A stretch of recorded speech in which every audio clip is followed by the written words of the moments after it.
আসসালামু আলাইকুম প্রিয় ভিউয়ার্স, আপনারা কেমন আছেন? আশা করি সবাই ভালো আছেন।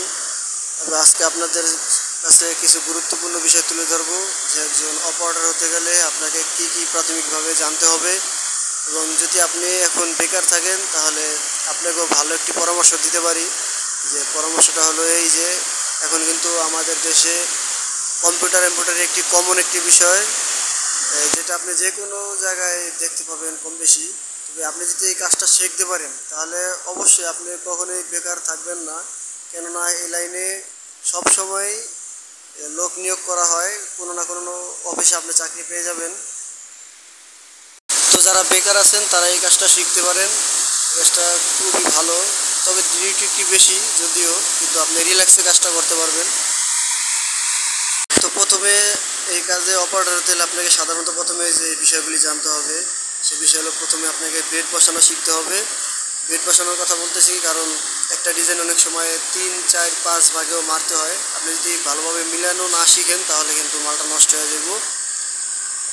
তাই ভালোভাবে আপনাকে বেডটা বসাতে হবে।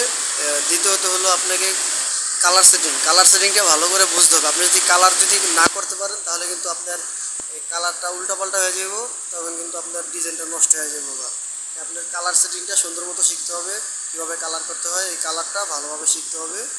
এরপর হলো কম্পিউটার সেটিং মোটামুটি বুঝতে হবে, তবে ভালোভাবে বুঝতে পারলে আরও ভালো। আপনি দক্ষ কারোর কাছ থেকে শিখতে পারেন, কম্পিউটার সেটিংটা শেখা লাগবে। এরপর আছে হলো আপনার এই যে আপনার লোডারি টাইমিংটা জানতে হবে, লোডারি টাইমিং কীভাবে করে সে বিষয়ে। এবং রিসিভ কোয়ার্টার আছে, এই রিসিভ কোয়ার্টার চেঞ্জ করা, এই এই বিষয়টা আপনাকে জানতে হবে। আর যদি সিকুয়েন্স মেশিন চালান তাহলে আপনাকে অবশ্যই ডিভাইস সম্পর্কে ভালোভাবে বুঝতে হবে। যে ডিভাইসে কোনো সমস্যা দিলে বা পেন্টিন পড়ে গেলে ভেঙে গেলে সিকুয়েন্স অনেক সময় আটকে যায়, মারে না। এই বিষয়টা আপনাকে ভালোভাবে শিখতে হবে, এই বিষয়গুলো আয়ত্ত করতে হবে। এবং আপনাকে সুতার যে লাইট ডিপ কালারগুলো আছে সুতাগুলি আপনাকে চিনতে হবে লাইট ডিপ, নাহলে কিন্তু আপনার কালার ডিসকালার হয়ে যাব। তখন কিন্তু এক একটা কালার এক এক পিস মাল এক এক রকম কালার হয়ে যাবে। তো সবাই ভালো থাকবেন, আমার জন্য দোয়া করবেন, আর চ্যানেলটাকে সাবস্ক্রাইব করবেন।